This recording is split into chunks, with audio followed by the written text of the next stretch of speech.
Como director de la Escuela de Gobierno en Salud, Floreal Ferrara, es una oportunidad, realmente una oportunidad poco frecuente,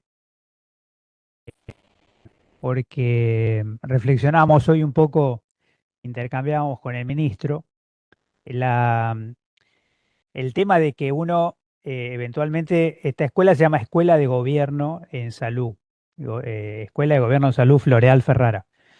Y por supuesto que, como vamos a decir así, el animal escuela de gobierno existe en Brasil, pero no existe acá, digamos, excepto esta escuela, uno también pensaba que era súper original, digamos, ¿no? Y después cuando uno se mete a ver lo que Carrillo planteaba como cibernología, resulta que con otro nombre, digamos, estábamos hablando de un territorio muy parecido, que curiosamente, que curiosamente, tiene que haberse disociado en la idea de Carrillo de la formación de higienistas, porque recuerden que Carrillo tenía una escuela de higienistas en Santa Fe, con lo cual seguramente había colocado esta idea de cibernología como una expectativa específica, diferente de la formación en salud pública y diferente de la formación en higiene. Así que es una oportunidad enorme. Yo le agradezco, fundamentalmente le agradezco a Enrique, a Horacio, que hayan pensado, digamos, en esta actividad para realizarla en la escuela. Creo que nos pasa a nosotros muchísimo que tenemos videos que por cada persona que ve el video, cinco personas lo ven diferido, digamos.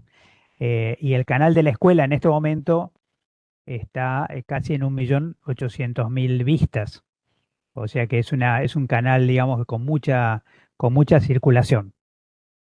Así que lo que un poquito pensamos era que Horacio organice un poco el juego.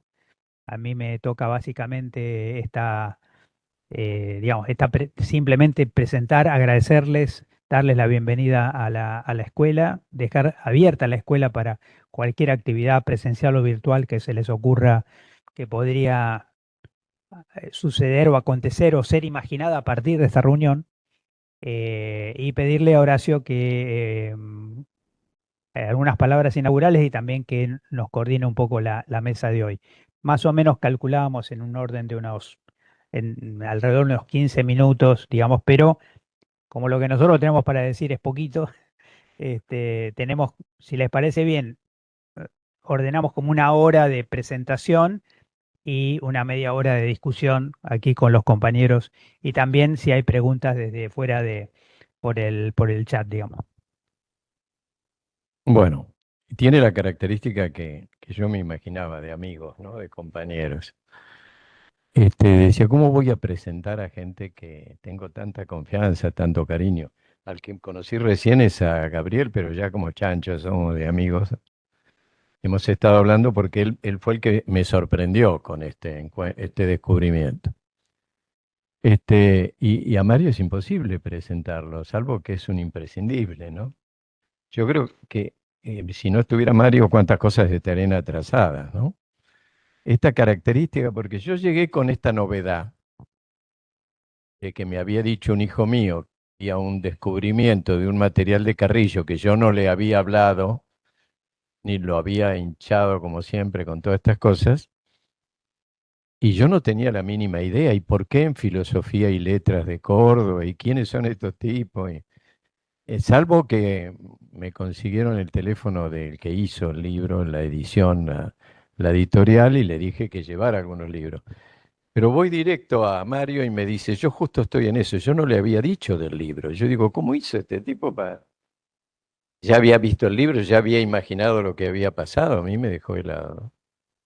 Entonces la otra cosa en simultáneo, estamos todos acá, es que yo quería que Javier se enterara porque hace 30 y pico de años, con gente que era colaboradora de Carrillo, estuvo haciendo, no un esbozo, porque es mucho más que un esbozo, pero estuvo haciendo una biografía con testigos, pudo conocer testimonios directos de la gente que trabajó en este proyecto.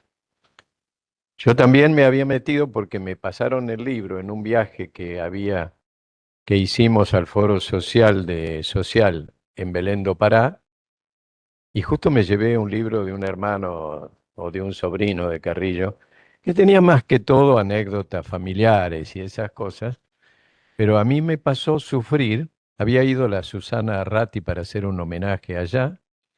Previo había unos años antes había de una empresa aluminera de Brasil, le hice un homenaje a Carrillo a todo lujo, habría que tenerlo por el lujo de las publicaciones, de políticos argentinos que tenían la guita allá y tienen la segunda aluminera de Brasil. Entonces yo, después de eso y de haber vivido lo que decía Carrillo, que no se podía entender con el brasileño de allá del norte, yo que a los del sur me los gasto, como dicen los chicos, no me entendía nadie. Bueno, venía medio conmovido, lo busqué al médico que fue el asistente de Carrillo en ese trucho que tuvo en Belén do Pará, igual que el Rengo Seiya, abajo de una escalera, ¿viste? Estaba así, Carrillo. Y había un muchacho que, claro, pero estos eran de carne y hueso. Este muchacho vivía cerca de donde yo estaba antes de ir a Belén do Pará, entonces busco sus datos en internet, había muerto 2 meses antes. Era un testimonio fuerte porque había estado en la fiesta esa que organizaron para conmemorar los 50 años de Carrillo. Y era alguien el que más lo entendió a Carrillo en aquel momento, ¿no? Entonces venía medio así, porque además yo tenía también la visión que desde el peronismo alguna gente que lo había conocido personalmente me daba, ¿no? Entonces, y un médico loco y muy vago de la edad de Carrillo, de Carlos Paz, que lo había ido a ver y me había regalado un folleto de Carrillo y que yo mucho no le creía, ¿no? Hasta que apareció publicado en el libro de Gabriel como uno de los anexos, ¿no? Así que sí lo conocía, sí había ido, y si Carrillo tenía amigos, tenía también esta fase lúdica, porque para ser amigo de un locazo como este tenía que ser parecido también. Y que lo vaya a ver, una lealtad y una forma de ejercer la amistad. Entonces, este es el motivo porque enseguida me preocupé de conversar para entender, porque después tuve una reunión con el hijo para ver si se podía conseguir el otro libro grande, Teoría General del Hombre. Me parecía que abordaba temas que nunca se habían abordado así, ni cercanos a la medicina, de la filosofía más bien. Y bueno, entonces se fue haciendo como una necesidad y plantearnos esta reunión era imprescindible, pero no como un recordatorio meramente, sino como un punto de partida. A mí me parece que tenemos que pensar en la discusión un punto de partida para esto. ¿Cómo seguimos adelante con esta cuestión? Porque ahora que he hecho circular esta reunión, en Córdoba, por ejemplo, provincia reaccionaria en estos momentos, si las hay una necesidad. Pero así que presentar amigos a mí se me hace difícil y se van a presentar ellos solos, pero quiero poner a un cuarto que no está presente, porque la última conversación que yo tuve con Floreal, pocos días o semanas de la muerte, me contó dos cosas. Una anécdota referida a su padre, muy sentida. Estaba serio, Floreal, porque yo no sé si ustedes lo vieron hablando públicamente a Floreal, pero en la última etapa hacía una apuesta a ver quién se animaba a hacer una apuesta con él de juntarse dentro de 50 años en algún lugar y que él iba a estar, que querían. Era fuerte porque algunos se reían, pero a todos conmovía, ¿no? Ese empuje de decir hay que hacer las cosas y lo vamos a hacer. Entonces, después de la anécdota de su papá, carpintero, que había hecho la puerta de la Catedral de Bahía, me dice, vos sabés, te conté cómo fue mi diálogo con Carrillo. Le digo, alguna cosa por arriba me contaste. Dice, yo fui a ver a un amigo enfermo en La Plata, que se llamaba Pardal. Yo me acuerdo todavía porque era el científico del Pato Donald, de cuando era chico, entonces me acordé Pardal. Hasta ahí todo venía así como una anécdota más de alguien que estaba enfermo y en eso tocan el timbre, Floreal Ferrara recién recibido, 25 años, 24, 25 años, Pardal enfermo y muy contento de que viniera a visitar, tocan el timbre, entra, era Carrillo. Entonces me dice, yo me quedé en el molde cuando vi que era Carrillo, dice, ministro. Yo no me lo imagino callado a Floreal, ¿no? No, y menos, no ocupando así la escena, no, no. Yo me quedé callado, así que pero por una cuestión de respeto, estaban hablando. Entonces, en un momento dice, Carrillo se da vuelta, me dice, doctor, ¿de quién es la responsabilidad de la salud? ¿Del Estado o de la comunidad? Y dice, yo me quedé mirándolo y no me salía una palabra. Porque primero no entendía. Y Carrillo dice, Pepe, acá Pardal me dice que usted es un compañero, que es de lo nuestro, ¿por qué no me...? Dice, yo le hago la pregunta. Y dice, pues yo no sabía que si me estaba tomando el tiempo, me estaba haciendo un examen. No, es una preocupación mía porque yo tengo la impresión de que le di mucha más importancia a la gestión del Estado que, que a la participación popular. Y me interesa su opinión. Entonces Floreal dice, ah, bueno, disculpe, para mí, parte y parte, 50-50, qué sé yo. Me parece importante los dos. Entonces, en ese momento no estaba muy seguro de qué me estaba contando, ¿no? Me quedó fuerte, es como si estuviera hoy con Floreal.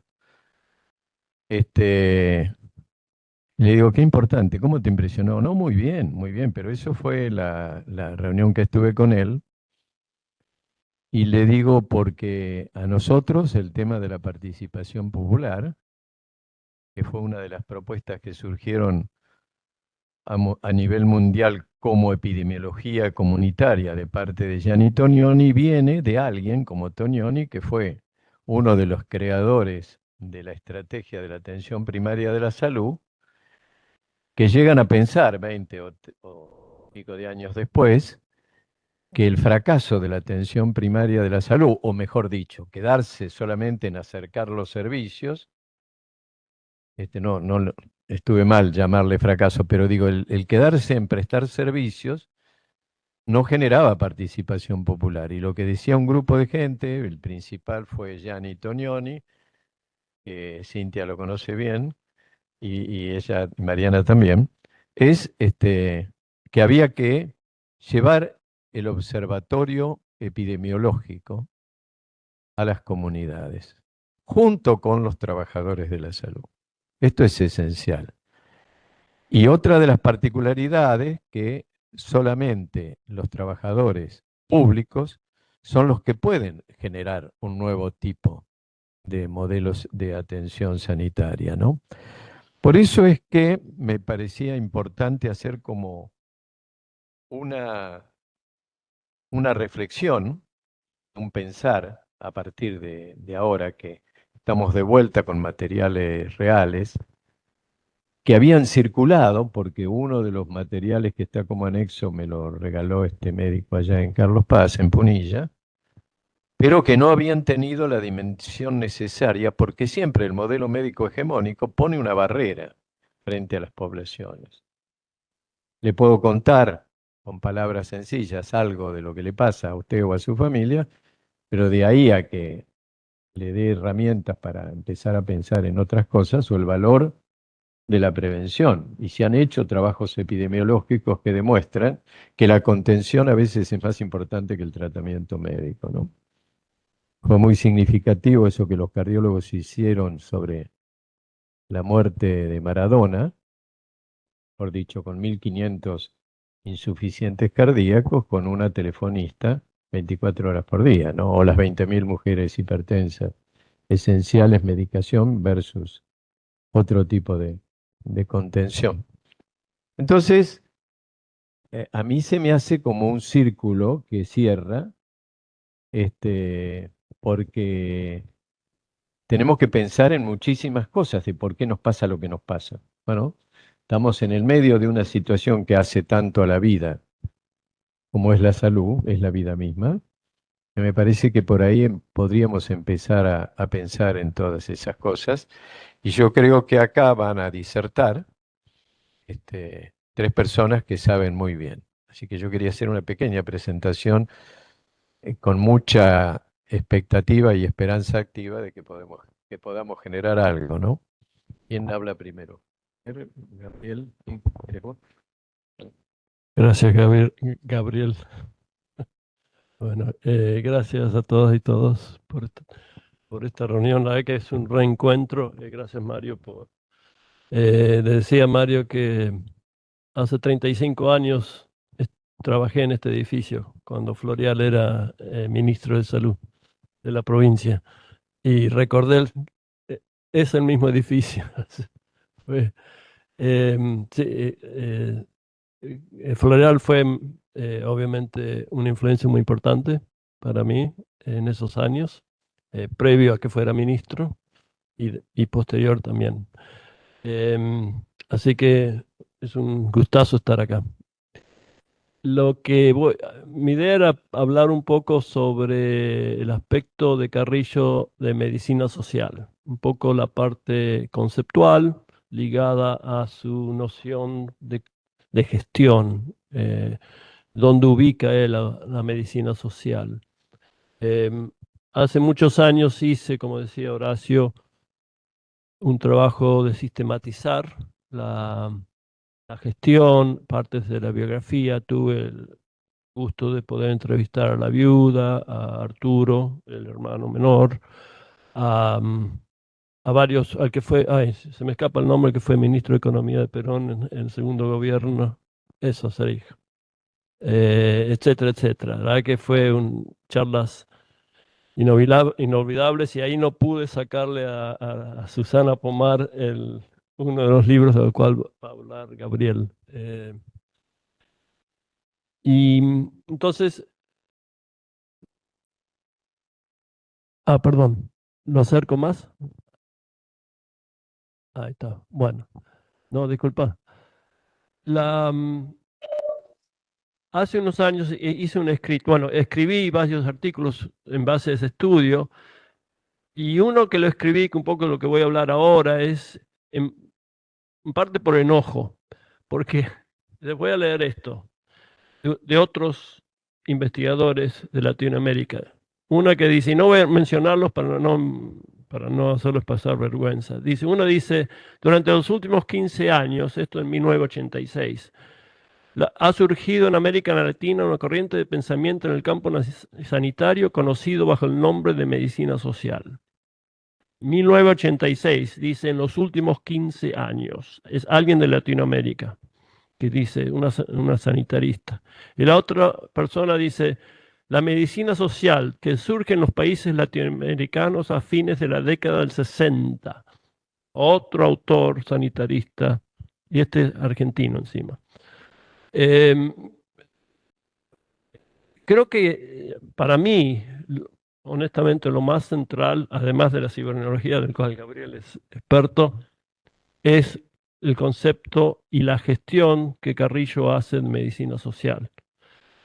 Ahora, hay no una contradicción, pero una forma distinta de ver, porque Carrillo, y no voy a entrar en demasiados detalles, pero organiza la Secretaría de Salud Pública ya en 1946 en base a tres entes o direcciones. Una, la medicina asistencial, la medicina sanitaria y la medicina social. Voy a enumerar un poquito lo que él atribuye o incluye en cada una de estas, pero después quiero hablar, porque para él la medicina social, y este es el planteo central,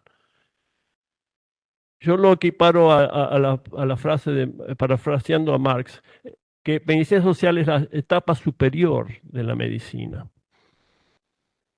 O sea, no, que la medicina social es la verdadera ciencia de la medicina, porque engloba los factores socioeconómicos, culturales, etcétera, de la medicina. Y ahora después vuelvo a ese planteo. Pero como administrativamente organiza el ministerio, la medicina social queda como una dirección con ciertas responsabilidades distintas de lo que él considera medicina sanitaria y asistencial. Entonces, Carrillo organiza el ministerio, hay dos leyes fundamentales que logran pasar en 1946. La 13012 de bases del Código Sanitario Argentino y la 1319 de construcciones y servicios sanitarios. Estos fueron el armazón legal con que se organiza la Secretaría de Salud Pública, que luego se convierte, después de la nueva Constitución, en el Ministerio de Salud Pública. O sea, lo que permite la 19 es precisamente todo el presupuesto necesario para todo ese desarrollo que se hace en muchos ámbitos. Voy a describir entonces, voy a saltear esa parte, lo que es medicina asistencial dentro de estos planes. Hay dos planes grandes, los planes quinquenales, y el primer plan de salud, que son 2 tomos así, una cosa monstruosa. El segundo plan es mucho más breve, fue un plan sintético que nunca se llegó a desarrollar o escribir tan ampliamente como lo anterior.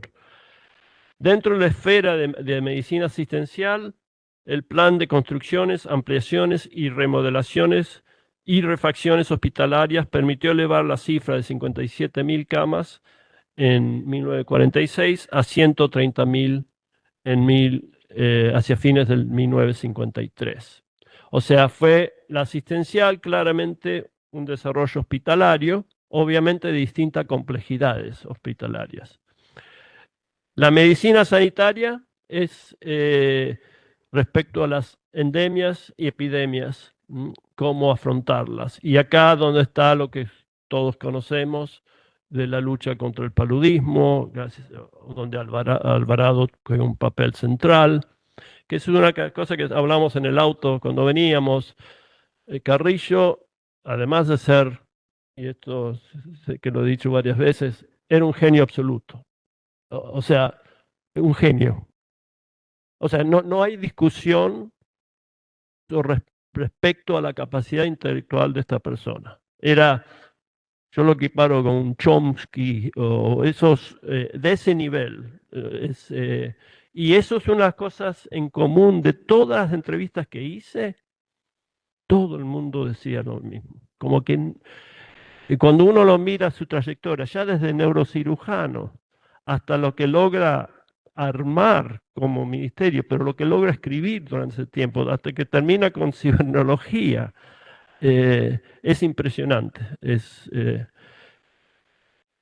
Y a mí en ese sentido me da mucha pena que obviamente están los nombres de muchos hospitales, etcétera, pero creo que no hemos explorado mejor su pensamiento, y eso es gracias a lo que está haciendo Gabriel ahora, por ejemplo, es tan valioso, de que hay mucho para profundizar en todo lo que pensó y realizó. Y eso creo que no solo por una cuestión de historia, sino porque nos guía en mucho de lo que hacemos. Estoy repasando y repensando esto de medicina social, me doy cuenta mucho del trabajo que yo hago, muchas de las herramientas de la epidemiología social, estaban en Carrillo, muy claramente especificadas. O sea que en realidad no estamos haciendo mucho nuevo. Y agregado a lo que decía Horacio, y es cierto, hay una tensión entre la centralización de alguna forma que desde el Estado plantea y cuál es el rol de la comunidad, de la participación. Pero él aportaba cierta solución. Primero a través de los centros de salud, donde él los ubicaba como parte de la medicina social dentro de esa división del ministerio. Y él llega a proponer, y lástima no encontré la cita, hay un momento que él habla de una cuarta medicina, y acá es donde incluye lo comunitario. Ahora, no le encontré la cita y es algo que tengo que, pero lo voy a encontrar, prometo.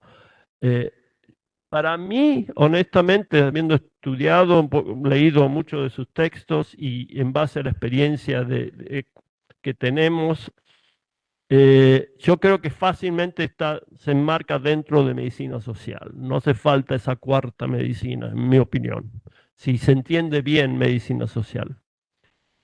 Entonces, medicina sanitaria, pandemia, erradicación, además se erradicó totalmente lo que se llamaba el paludismo en esa época. Pero hay cifras interesantes también, por ejemplo, en tuberculosis, que lo que se llamaban las grandes luchas contra la tuberculosis, la lepra, las enfermedades venéreas. Del 46 al 51, la mortalidad por tuberculosis disminuyó un 34%. La morbilidad venérea decreció en 59% en esos años. O sea que fueron grandes luchas exitosas.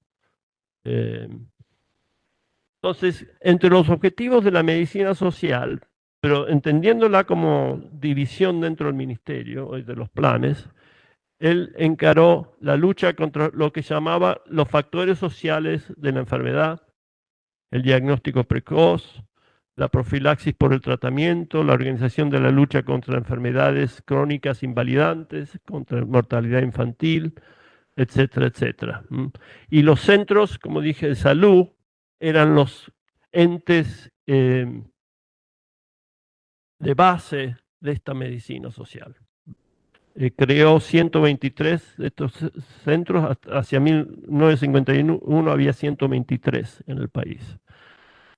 Además de otros centros más dedicados a cuestiones de materno-infantiles y medicina infantil.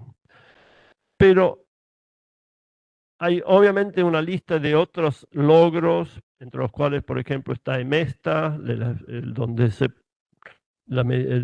produce, hay un acuerdo con fabricantes privados, con el Estado, donde los productos medicinales se producen a bajo costo y se venden a bajo costo, etc. EMESTA es un ejemplo muy claro que, aunque no la categoriza como medicina social, podríamos claramente incorporarla en esa visión.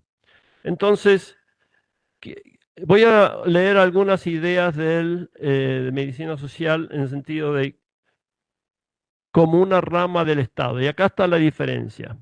Si uno entiende a la medicina social como una rama del Estado en general o una rama del organismo de ejecución. Y acá es donde, vuelvo a insistir, en última instancia, para Carrillo, la medicina social era una rama del Estado.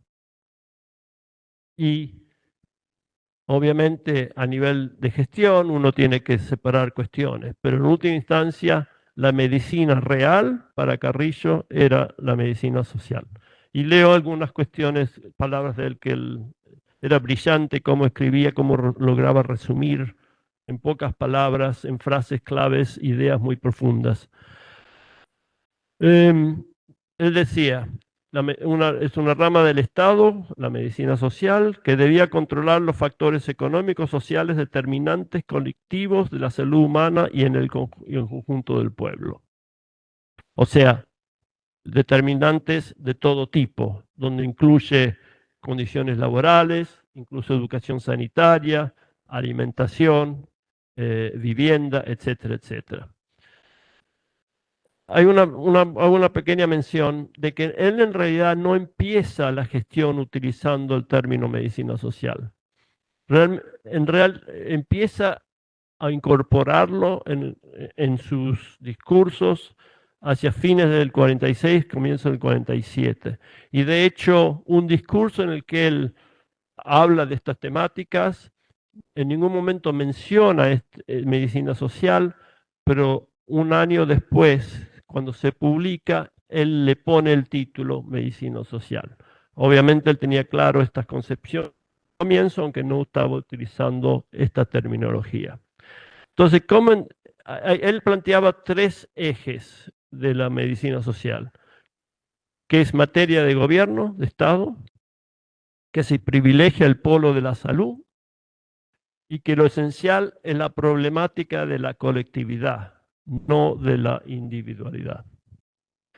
Y él afirma en este discurso que se publica en el 49, que nos dice que no puede haber un pueblo sano mientras su nivel de vida se mantenga bajo y que es un lamentable procedimiento, una caricatura de la medicina, el inyectar a ese pueblo sueros y vacunas, darles medicamentos contra enfermedades por un lado, si por el otro era explotado, mantenido en la pobreza y el abandono sanitario.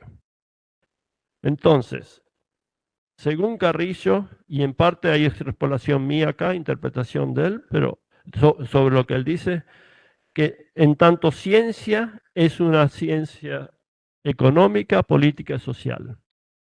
El contrapunto sería su carácter de artesanía, o sea, que la medicina moderna adquiere estatus de ciencia en la medida que incluye estas categorías económicas, políticas, sociales.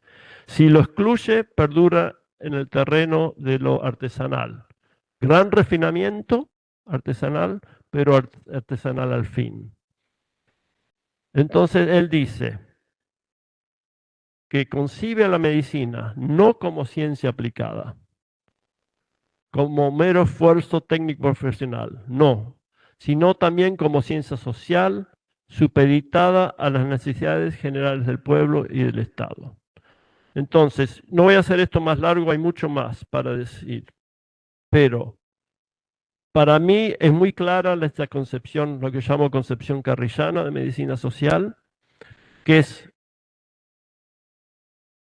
una responsabilidad del Estado en su globalidad y obviamente él es muy claro cuando dice esto está apoyado detrás de políticas sociales, etcétera, del gobierno justicialista, etcétera, etcétera, ¿no? Él es muy claro en esta, pero que no, que sí, y esto, por eso vuelvo a algo que ahora en los últimos años hemos estado trabajando más.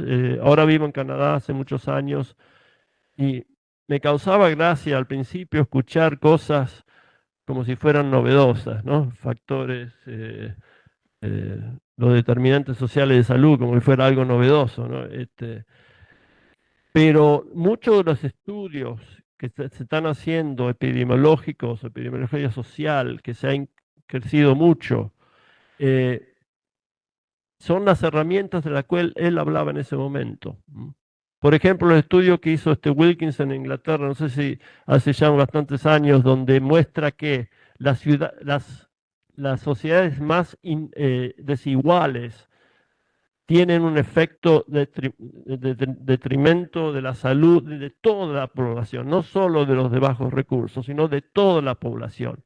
Y Carrillo habla justamente de lo que llama factores indirectos discriminados e indiscriminados.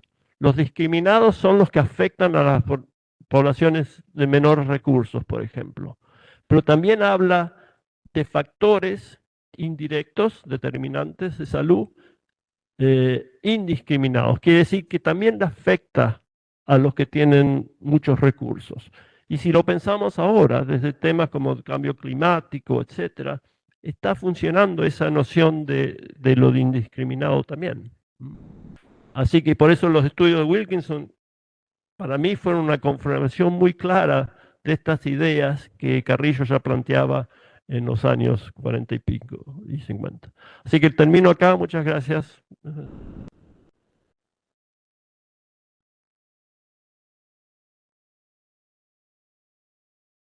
Bueno, hola, hola. Hola, hola, hola. ¿Ahí se escucha bien?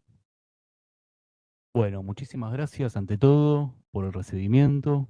Mario, Horacio, Javier, Héctor, un gustazo enorme estar acá, Escuela de Salud Pública, hablando nada menos que de Ramón Carrillo y de la cibernología.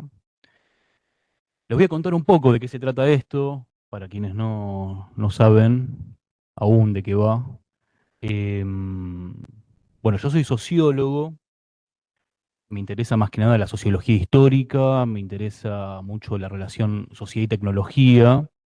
No vengo del sanitarismo, digamos, ¿no? O de la sociología de la salud, toda una rama aparte. Yo llegué a Carrillo más desde ese otro lugar, ¿no? De la filosofía política también. Entonces, siempre cuento un poco este relato, ¿no? Como introducción, cuando hablo de la cibernología de Carrillo. Mi interés por la cibernética me llevó a leer alguna vez, hace algunos años atrás, que Carrillo era un cibernético. En algunas páginas web, con reseñas biográficas de Carrillo, incluso en la página de Wikipedia de Carrillo de hace unos años, llegué a leer que Carrillo era adherente al movimiento cibernético. Para los que no saben lo que fue la cibernética, ahora lo vamos a comentar. eh, y que se llegó a cartear con Norbert Wiener, que fue el creador de la cibernética en Estados Unidos, una figura fundamental en la historia del pensamiento del siglo XX y la historia de la tecnología, ¿no? Entonces, bueno, me llamó poderosamente la atención eso, nunca había escuchado hablar mucho más que, digamos, esta noticia. Me puse a buscar a ver si existían estas cartas entre Carrillo y Wiener, y resulta que no encontré absolutamente nada. En el MIT, en el Massachusetts Institute, está todo el epistolario de Norbert Wiener, con toda la lista de gente con la que se carteó, y no aparecía Ramón Carrillo, ¿no? Bueno, entonces seguí indagando un poco más y descubrí que en realidad Carrillo no hablaba de cibernética, hablaba de cibernología. Son dos neologismos, dos palabras, dos conceptos muy similares y sin embargo muy diferentes.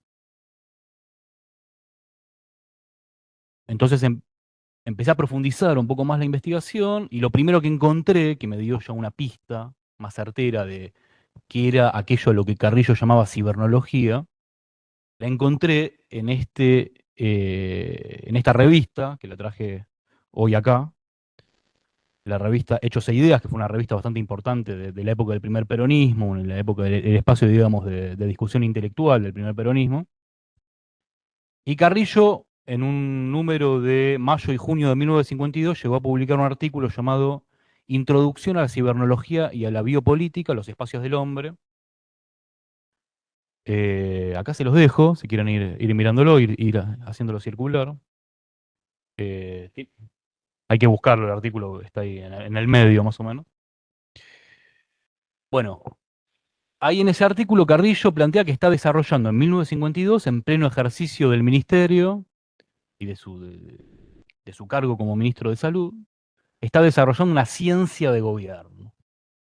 Una ciencia de gobierno que desborda al ámbito de la salud pública y que pretendía ser una gran teoría del Estado y de cómo gobernar a una sociedad, en todos sus detalles, en todos sus pliegues y en todos sus aspectos. Este texto fue una breve introducción que él hace de 20 páginas a sus ideas de la cibernología, y esto, bueno, no me era suficiente, entonces seguí buscando y a través de una pista llegué a la posibilidad de que en el Archivo General de la Nación hubiese más material aún de Carrillo sobre la cibernología. Vale aclarar que nunca se había investigado todo este aspecto de Carrillo, toda la cuestión de la cibernología y de la biopolítica. Por alguna razón, que también es un enigma un poco para mí, después de 70 años prácticamente del fallecimiento de Carrillo, en realidad yo empecé a estudiar esto hace algunos años atrás, eh, se, nunca se investigó, digamos, se trabajaron muchos aspectos de Carrillo, de las muchas facetas que tenía Carrillo, pero nunca esta faceta de teórico, ¿no? De gran teórico del Estado y toda esta filosofía política que él desarrolló. Entonces me dirigí al Archivo General de la Nación y encontré, hurgando ahí en una zona especial del AGN, que se llama la Fiscalía de Recuperación Nacional, es donde están llevados todos los papeles que fueron secuestrados después del golpe de 1955 en el Estado. Todos esos ese gobierno militar organizó una fiscalía para investigar a todos los funcionarios de puestos de la época del primer peronismo, ¿no? Para revestir de una suerte de pátina legal esta, este derrocamiento por la fuerza, ¿no? Esta interrupción, digamos, del gobierno peronista. Entonces querían buscar hechos delictivos con el afán de crear una suerte de eh, pátina jurídica, ¿no? De justificación jurídica de por qué el peronismo, el gobierno peronista tenía que ser expulsado. Entonces, al día de hoy, en el Archivo General de la Nación se encuentran todos los papeles de esta fiscalía y están organizados según ministerio. Uno puede ir al Ministerio de Salud y encuentra muchos papeles que fueron secuestrados de oficinas del Ministerio de Salud en 1955, pero no están clasificados, no están ordenados, simplemente son decenas de cajas. Bueno, con el afán de entender qué era esto de la cibernología y de la biopolítica, me puse a revisar estas cajas y en una de ellas encuentro un tesoro, un verdadero tesoro, que es, había una carpeta de cartón que decía, de la época, ¿no? De 1955, que decía, papeles sin importancia encontrados en la oficina del doctor Carrillo. Escrito con un marcador, ¿no? Con un funcionario judicial que había secuestrado esos papeles y los había guardado ahí. Uno corre esa carátula y encuentra intacto el manuscrito de 100 páginas de Ramón Carrillo llamado Introducción a la Cibernología y la Biopolítica, con el papel prácticamente sin amarillearse, después de 70 años. Estaba ahí guardado, nadie nunca lo había consultado.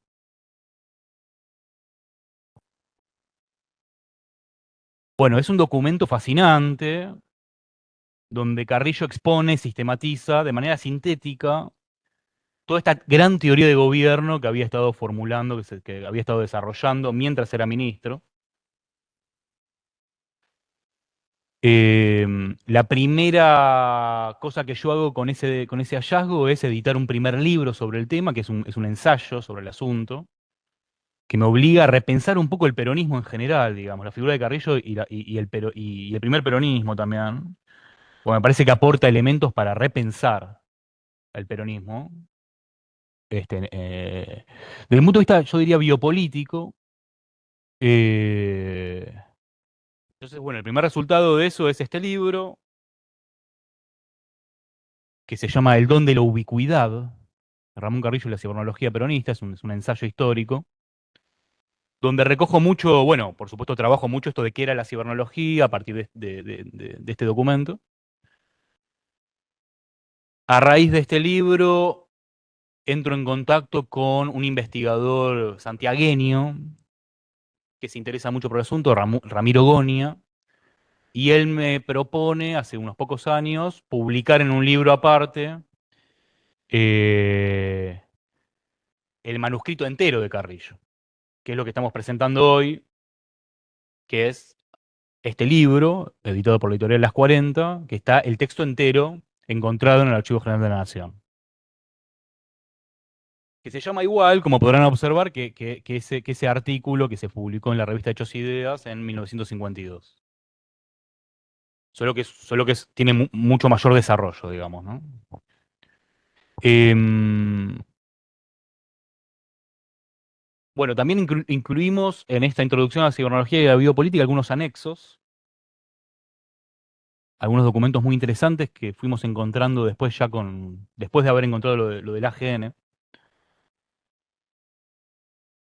que ahora después al final los comento estos anexos porque primero quisiera explicarles brevemente qué era esto de la cibernología, ¿no? Estarán preguntando un poco eso. Eh, la primera distinción que hay que hacer, que es muy interesante para mí, es entre cibernología y cibernética. La cibernética fue una suerte de ciencia que surgió después de la Segunda Guerra Mundial, apenas terminada la Segunda Guerra Mundial en Estados Unidos, que es el fundamento de la ciencia de la computación. Por eso siempre se habla de los ciber, ¿no? Cuando hablamos de computación, siempre se habla de los ciber, cada vez que algo está relacionado con lo computacional. La ciberseguridad, ¿no? El ciberdelito, los cibercafés, siempre está el prefijo ciber dando vueltas. Y aunque no entendamos qué fue la cibernética, aunque no sepamos qué fue la cibernética, asociamos lo ciber con lo informático. Eh, la cibernética fue una ciencia desarrollada por una serie de científicos estadounidenses que postularon una serie de leyes generales que para ellos eran comunes a la vida y a las máquinas más desarrolladas que se estaban empezando a desarrollar en esa época, ¿no? Norbert Wiener, el creador de la cibernética, publicó un famoso libro llamado Cybernetics, eh, cuyo subtítulo es Comunicación y control en los animales y en las máquinas, ¿no? La idea de los cibernéticos era que determinados fenómenos, determinadas leyes son comunes a los animales y a las máquinas. Entonces, especialmente el fenómeno de lo que ellos llamaban el feedback, palabra que alguna vez habrán escuchado hablar, la retroalimentación. El secreto de la vida está, de aquello que vive, está en que es capaz de adaptarse a los cambios. Eso es el feedback, la retroalimentación, es un concepto desarrollado por la cibernética, ese, ¿no? Entonces, a partir de eso buscaban desarrollar máquinas capaces de retroalimentación con el ambiente, es decir, máquinas superiores, si se quiere, ¿no? Máquinas ultra desarrolladas que fuesen capaces de responder a los cambios del ambiente, adaptarse. Yo les recomiendo mucho leer y volver a los cibernéticos porque hoy en día, con el ascenso de la inteligencia artificial, cobra una nueva gran actualidad la cibernética. De hecho, los primeros teóricos de la inteligencia artificial fueron los cibernéticos de esta época. Los primeros teóricos y los primeros incluso técnicos de la inteligencia artificial. Porque lo interesante de la cibernética era que era una mezcla entre filosofía, entre filósofos y técnicos, y era una cosa muy interdisciplinaria la cibernética. Que tuvo su época de auge de oro entre fines de la década del 40 y la década del 70, como teoría. Después la cibernética como teoría, como movimiento, medio que entró en su ocaso, en su declive, al mismo tiempo que la computación y la informática se expandía cada vez más, ¿no? Eso es muy curioso, digamos. No tenemos hoy en día teóricos de la cibernética, pero tenemos computación por todos lados, y todo depende de la computación, digamos, ¿no?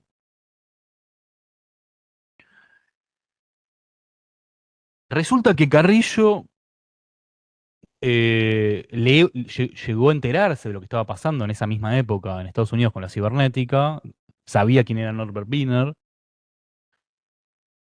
y sin embargo él dice, hay un párrafo muy interesante que está en ese artículo, eh, que no sé si lo tengo acá separado.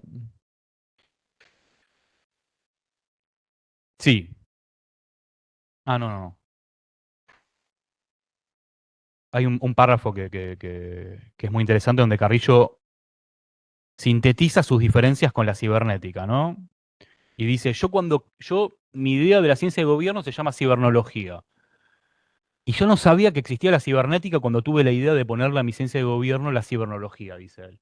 Es una mera casualidad, es una coincidencia. Después me enteré que existía la cibernética. Y dice él en este párrafo que les iba a citar, ahora no lo encuentro, después lo busco a cualquier cosa. Dice, la cibernética se encamina, en última instancia, hacia la creación del cerebro artificial. Ese no es mi propósito con la cibernología. Mi propósito con la cibernología es asegurar la felicidad humana, la felicidad de las poblaciones, el bienestar y la felicidad pero a través de medios científicos.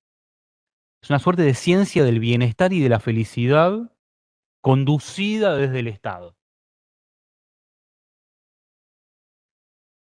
Esa es la gran diferencia entre la cibernología y la cibernética, digamos, ¿no? A Carrillo no le interesaban las computadoras, digamos, a Carrillo. O sí, le interesaban, pero no de la manera en que le estaban interesando a los cibernéticos que estaban desarrollando la computación. Le interesaban como medio, simplemente en todo caso las computadoras, ¿no? Hay una conferencia de él de fines de los 40 donde anuncia que las encuestas, los censos de salud desde el Estado, desde su secretaría, todavía no era ministerio, se iban a hacer con, él dice, el sistema Hollerith, que era un sistema inventado por un famoso científico, Hollerith, de fines del siglo XIX, estadounidense también, el sistema es el gran antecedente de la computación, ¿no? Que son las tarjetas perforadas. Entonces ahí anuncia que la Secretaría de Salud Pública está importando máquinas tabuladoras para poder hacer los primeros censos, ¿no?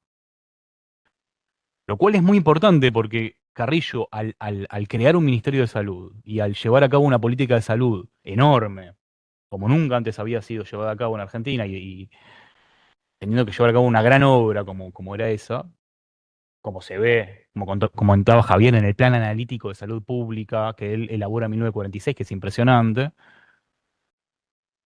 va a necesitar enormes capacidades de procesamiento de información, Carrillo, para sostener ese sistema de salud pública. Entonces ahí nos cruzamos con la cibernética, porque la cibernética también es una teoría de la información. Y esto es muy interesante. Ahí Carrillo no le presta atención a la cibernética, que es en la importancia que tiene la teoría de la información para la cibernética. Le podría haber servido mucho a Carrillo la cibernética en ese sentido. La teoría de la información surge de este movimiento cibernético que los comentaba antes también. Eh, entonces, ¿de dónde saca Carrillo la idea de los ciber? ¿Sí? No lo sacó de la cibernética. Lo saca, él comenta, lo explica en estos textos, del prefijo, el mismo prefijo donde lo sacó Norbert Wiener, que es el kibernetes griego, ¿no? La palabra cibernética viene de kibernetes, que en griego significa el piloto de barcos, el timonel, ¿no? El gran timonel, le decían a Mao, el conductor, ¿no? De algún modo es el conductor. Entonces lo que él elabora, podríamos decir, es una teoría de la conducción política, Carrillo. Y no solamente referida al ámbito de la salud pública, aunque por supuesto también conducir la salud de una población, sino que es la conducción del Estado, cómo conducir a un Estado con herramientas científicas, con un basamento científico que en el caso de Carrillo está fundamentado en una visión fuertemente biológica y biologicista del Estado, ¿no? La biología es el fundamento de este edificio que crea Carrillo. Pero es una teoría de la conducción, cómo conducir, ¿no?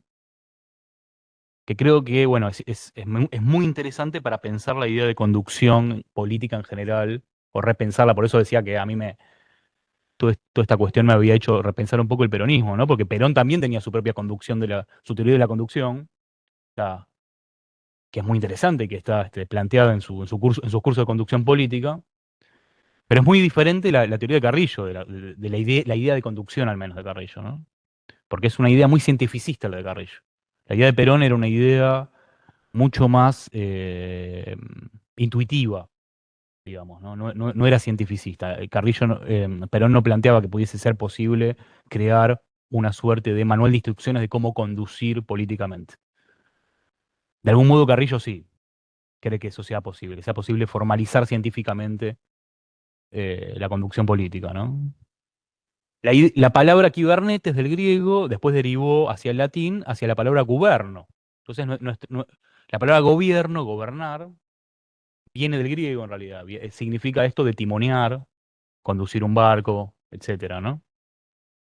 De ahí viene la idea de ciber en Carrillo, de los ciber en Carrillo. En los cibernéticos también estaba presente esta idea de gobierno, ¿no? Porque se trataba de pensar cómo se gobiernan a sí mismas las máquinas, cómo sería posible, cómo se gobiernan los seres vivos a sí mismos, cómo se autorregulan interactuando con el ambiente, y por lo tanto, cómo sería posible desarrollar máquinas que sean capaces de autorregularse. Siempre está la idea de la conducción, ¿no? Dando vueltas tanto en la cibernología como en la cibernética, digamos.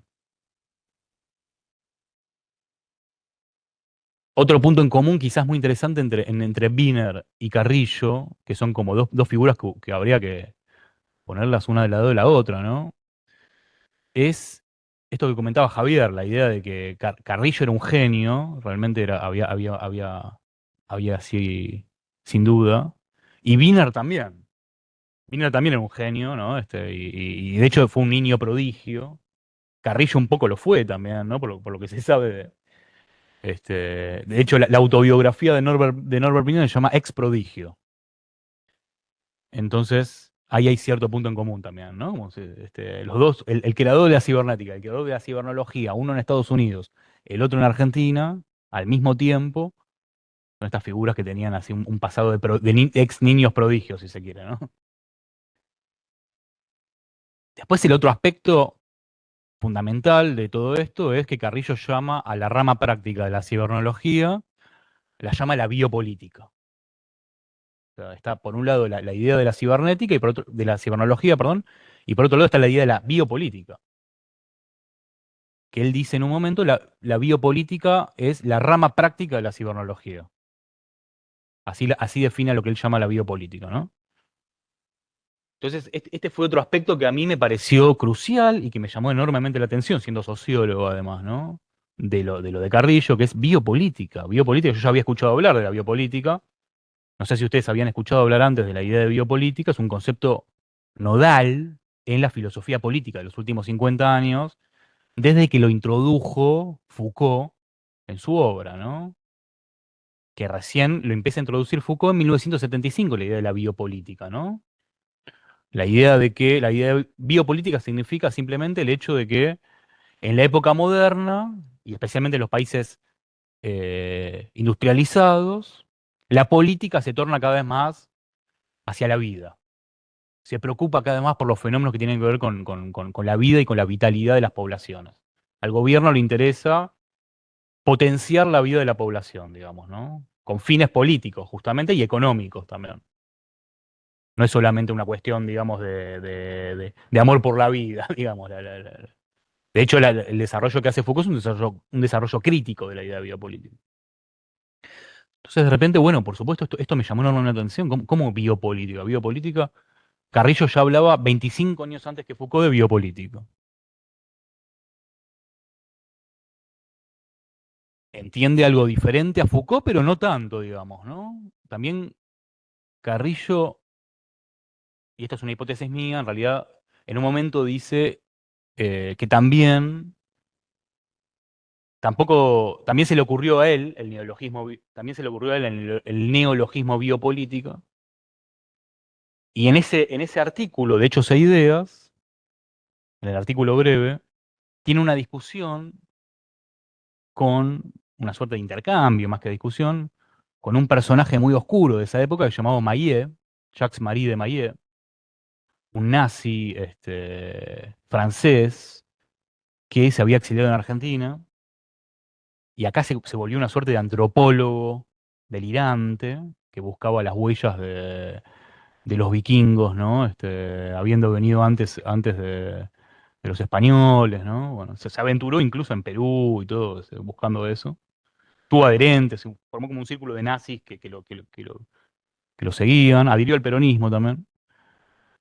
Y en ese artículo, Hechos e Ideas, Maillet también hablaba de biopolítica y crea una teoría de la biopolítica, Maillet, absolutamente racista. Y Carrillo sale ahí en ese artículo a decirle, yo empecé a hablar antes de biopolítica que Maillet, dice. Y puedo dar fe de eso. Entonces pone las fechas en las cuales él por primera vez habló de biopolítica, le encarga a una figura muy interesante con la que hablamos con Javier recién, que era Raúl Schiarretta, porque no mencioné que Carrillo además creó un departamento de cibernología en el Ministerio de Salud. no solamente escribió esto, sino que creó un departamento de cibernología, cuya función era discutir y elaborar programas de gobierno a partir de esta teoría que Carrillo estaba desarrollando. Era una suerte de lo que hoy llamaríamos un think tank, ¿no? Un tanque de pensamiento, un grupo de estudios y de investigación, pero al interior del Estado y al interior del Ministerio. Y de hecho acá, entre uno de los anexos, incluimos una lista de temas y autores que estudiaban los miembros del Departamento de Cibernología y que fue publicada en unas memorias del Estado en el año 1954, si no me equivoco. Que es fascinante esa lista. Porque no sabemos nada de la cibernología. Lo que yo vengo haciendo en este tiempo es ir reconstruyendo a partir de los pocos trozos que voy encontrando, digamos, ¿no? Pero del departamento de cibernología en sí mismo no sabemos casi nada. Claro, eso iba a mencionar. Ciarreta era el encargado del departamento de cibernología, que era un joven filósofo recién recibido, que es al que Carrillo le encomienda contestarle a Mayé en este artículo, y ahí Ciarreta explica que Carrillo había hablado antes de biopolítica. La idea de biopolítica de Carrillo no es una idea racista, no hay elementos racistas, a diferencia de la idea de Mayé de biopolítica en Carrillo. Tiene mucho que ver con lo que Javier mencionaba antes de la medicina social, ¿no? Un poco otro nombre para la medicina social también, la biopolítica en Carrillo. Pero está subordinada a la cibernología. ¿Qué pasó? Digamos. Esta es la casa de Esteban. La cibernología está por encima Vos de la la mostré, biopolítica para la Carrillo. entendiste, la Y aprendiste. Andrés Siempre está este también. afán clasificador en Carrillo y ¿Te este afán acordás de que sí, nos jerarquizar. burlaban porque dice A, Hay D una idea ahí muy en la muy puerta? interesante. Hay un gesto siempre en Carrillo de clasificar y Por eso jerarquizar. nos Y reíamos. ordenar. Andrés, yo Y no se organizar. la muestro, no hace falta. Los van a No, si encontrar en este le manuscrito, que es hemos muy hecho interesante tantas por eso veces. también su teoría, porque él va elaborando lo que él llama las teorías de los espacios del hombre. Camila también, una vez Y pasamos dice que por la ahí totalidad del mundo, del Estado se puede con organizar y Agustina del hombre en general, y en se morían 7 de risa porque niveles. Camila le decía que era de Andrés. En el primer nivel Sí, está la Esa cosa biología, que en el segundo nivel está la psicología, en el tercer nivel está la pero economía, en el cuarto nivel está yo no, la no me acuerdo sociología, de en él. el quinto nivel está No, lo no me acuerdo, yo jurídico, era muy chico cuando en se el sexto murió. nivel está Habré lo tenido 6, político, 7 años, no sé. y en el séptimo Mm. nivel está lo cibernológico, dice él, que gobierna todo el resto de los niveles, digamos. Eso es ese gesto es muy interesante y además es un gesto muy vinculado con una de las grandes influencias de Carrillo, que fue Auguste Comte. La teoría de Carrillo es muy comteana, es muy deudora de Comte. De hecho, el Me fundador de la interesa esas sociología, cosas, es acá la no única lo que le conocen. interesa. Y está bien. ¿De qué? Ese hecho de la casa esa, a Carola Bueno, por le... ahora, esta breve Ahora, porque introducción, ahora quizás no tan breve, se lo cualquier descubre, pero pregunta en la familia entendimiento. lo hemos hablado Sí, pero se olvida. No, Sí. no les interesa y está bien. No, pregúntale a Andrés, sabe perfecto.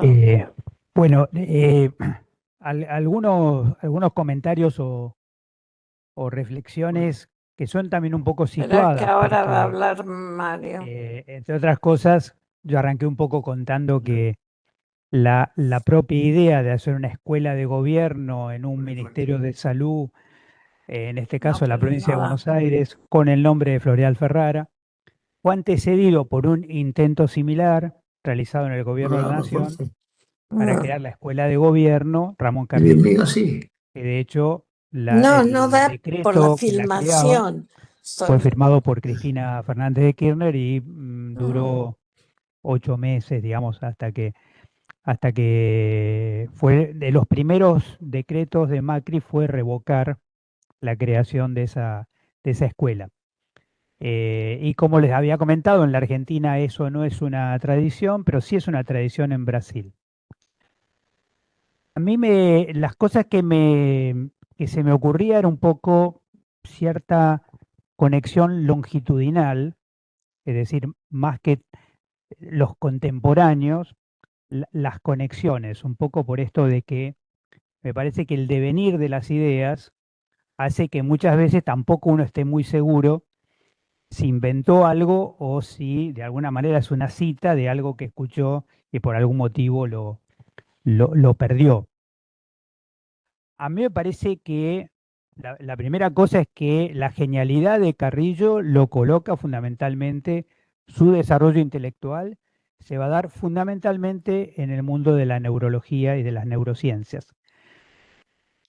Y que las neurociencias para la época desbordan, podríamos decir así, la medicina holgadamente, holgadamente. Y además también la cibernología, perdón, la neurología o la neurobiología o las ciencias, digamos, neurobiológicas, van a ser parte también de la disputa, digamos, entre la URSS y Estados Unidos, donde la cibernética le saca de alguna manera ventaja, pero la neurobiología es muchísimo más fuerte en la URSS, digamos, que en Estados Unidos, holgadamente, digamos. De ese juego, me parece que hay algo, entonces me estoy poniendo un poco antes de Carrillo, o estoy viendo al joven Carrillo armando en su cabeza esa especie de momento intelectual privilegiado que va a vivir en Holanda, en Berlín, en las ciudades que conoce, en esa Europa que está atrapada entre la URSS y Estados Unidos. O sea, se está formando ahí. Por supuesto que va a conocer casi los orígenes mismos del nazismo, digamos, así como Perón conoció la intimidad del fascismo, digamos, porque se formó en economía en Italia. Entonces hay algo que pertenece al mundo, para los investigadores, al mundo de lo prohibido, digamos, podríamos decir así. ¿De qué no vamos a hablar? No vamos a hablar del nazismo y del fascismo.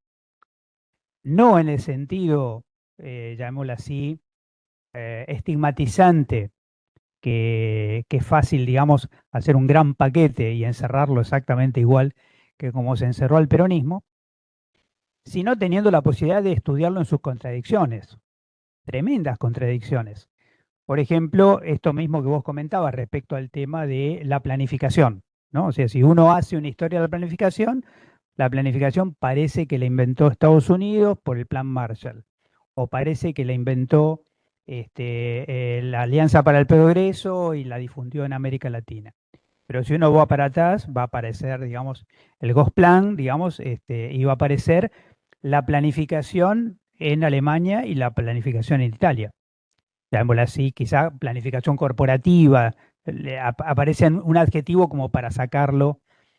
Entonces, la primera cosa que me parece importante es que Carrillo es una figura que no solamente queda atrapada en el sentido del antiperonismo o peronismo, sino que también queda atrapada en la sospecha, digamos, de que todo el peronismo venía de alguna manera con la marca de una cierta admiración y un cierto aprendizaje de esos procesos políticos.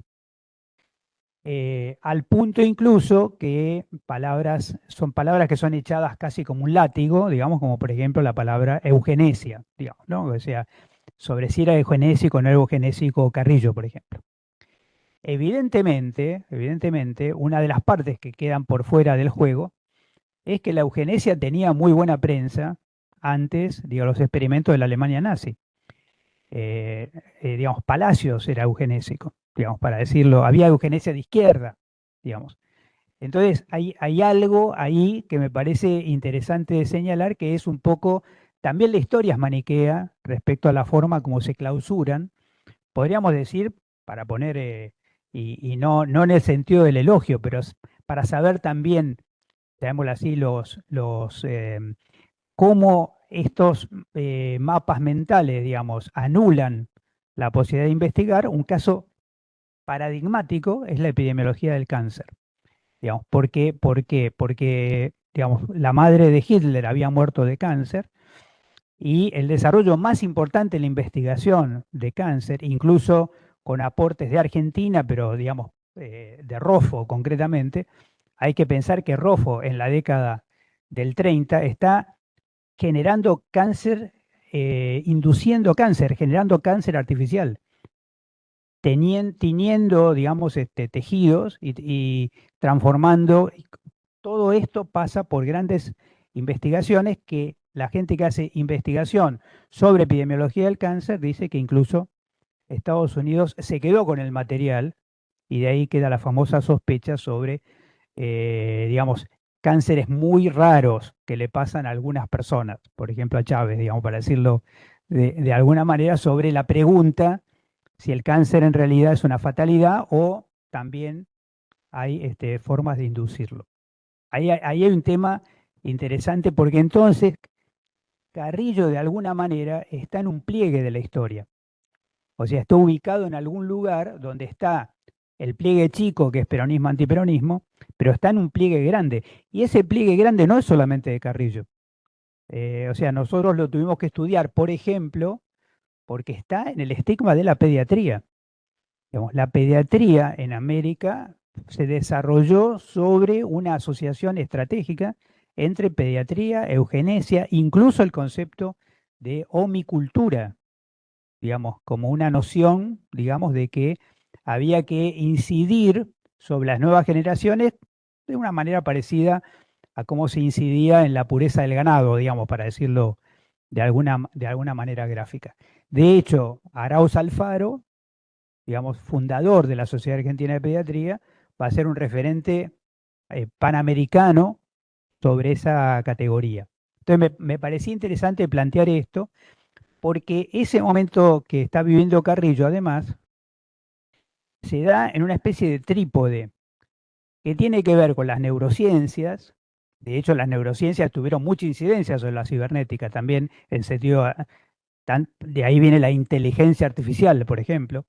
De alguna manera, algo que queda también a veces subsumido.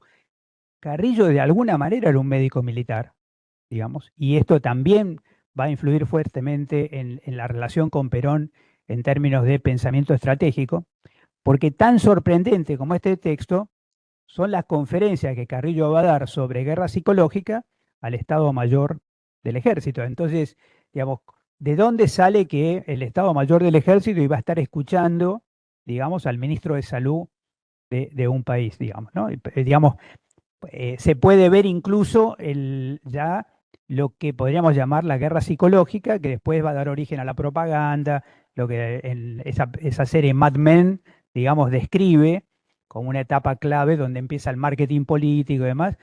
Carrillo habla exactamente de eso, habla incluso de la estrategia de cómo hizo San Martín para tomar Lima sin tirar un tiro, digamos, ¿no? O sea, es una pieza dorada, digamos, de Carrillo. De alguna forma, en ese trípode está el pensamiento militar, está el pensamiento científico, y se está labrando también algo que le pasa a Wiener, pero también le pasa a von Bertalanffy, que es el tema de haber descubierto, digamos, que la biología le pega un salto y sale de la dictadura de la física a través de la teoría general de sistemas, ¿no? Y la teoría general de sistemas se va a volver una herramienta poderosísima de intervención cultural. Bertalanffy pasa décadas hablando, contratado por las Naciones Unidas sobre la teoría general de sistemas, que era el esperanto de las ciencias, o sea, resolvía todo. Y a mí me conecta mucho esto con otro autor, que nosotros lo estudiamos bastante más, y entonces viene un poco también el tema de, y siempre lo dijimos en otros escenarios, un autor como Carlos Matus, que se caracterizaba por no citar, caso muy curioso, o sea, un tremendo desarrollo teórico sin citas, o sea, podía escribir un libro entero sin una sola cita, ¿no? Pero cuando uno empieza a ver el libro seminal de Matus, profesor de planificación, pero también graduado del Liceo Militar de Chile, ministro de Economía de Salvador Allende, el tipo en un momento dado queda en la cárcel junto con Varela, junto con los biólogos experimentales, y empieza, digamos, el primer libro es totalmente sistémico, incluso contó una teoría de los sistemas abiertos y los sistemas cerrados, Entonces, estamos ahí en una franja de influencias que arma una especie de carambola, digamos, según el cual unos influyen sobre otro. Y Matus es el que le vende a Brasil la escuela de gobierno, ¿no? Es decir, que ese juego, por supuesto, inspirándose también en el modelo francés, en el tema de que los franceses también tenían una gran estructura de formación de cuadros, digamos. Entonces, ahí hay unos juegos que me parece muy interesante, que me cierran más en sentido longitudinal de cómo fue deviniendo, digamos, lo que un poco Deleuze dice, digamos, no son traiciones, digamos, son devenires, ¿no? O sea, no es falta de, y quizá hace mal Carrillo en pelearse, digamos, porque no importaba tanto quién fue el primero, digamos, era una necesidad de él eventualmente más que, pero el mundo avanza un poco así. Y yo pensaba también referente al tema de la biopolítica. Es muy probable que el término estuviera circulando muy fuertemente en las neurociencias soviéticas, digamos, y que de ahí abrevaran. Quiero decir, la neurociencia, para dar una idea, pues si no, no se entiende. Digamos, la neurociencia estaba trabajando sobre trasplante de cerebro. Digo, digamos, no es menos que eso. No es menos que eso. Estaban trabajando con animales en la idea de trasplante de cerebro. De hecho, incluso hay una intervención de trasplante de células de cerebro de conejos hecha por Ramón Carrillo, digamos, durante su etapa en Europa. Es decir, estaba muy impactado con esa idea. Nace un instituto de neurociencias prácticamente en la UBA a partir de su presencia, digamos, después con Jacob, con otros personajes. Y también quería mencionar el tema de la medicina social, ¿no? Y vuelvo a este tema.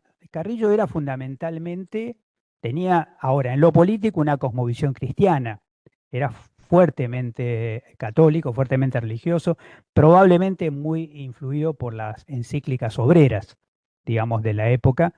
Entonces, y que desde mi punto de vista es la verdadera razón de la ruptura con Perón, digamos, que la ruptura con Perón no viene como hay una novela de que todo es un conflicto adentro de Salud, pero en realidad cuando viene la famosa etapa de la quema de las iglesias, digamos, este Carrillo no quiere saber nada, digamos, de este juego.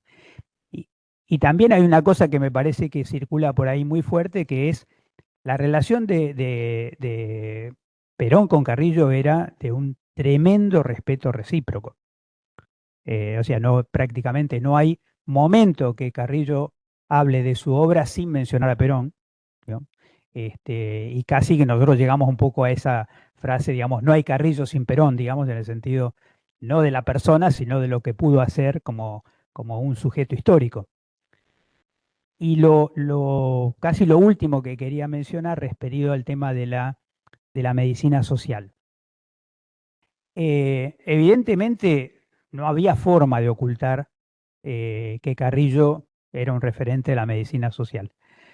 Entonces la pregunta que uno podría hacerse es, porque había alguien que sí debió necesariamente conocer esa relación, que es Juan César García, ¿sí?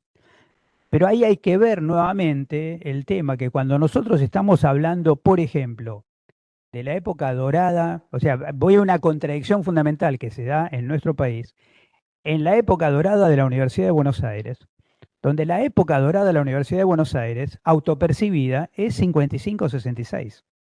Digamos.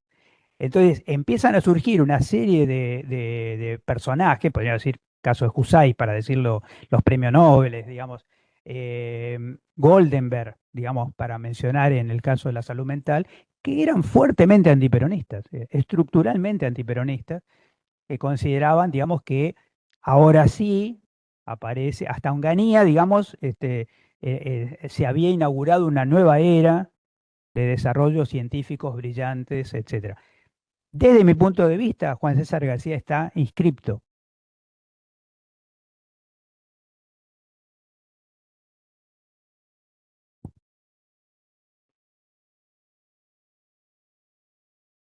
Porque Juan César García es de alguna manera el referente que va a construir ese dispositivo que lleva a que uno diga la medicina social fue inventada en los 60.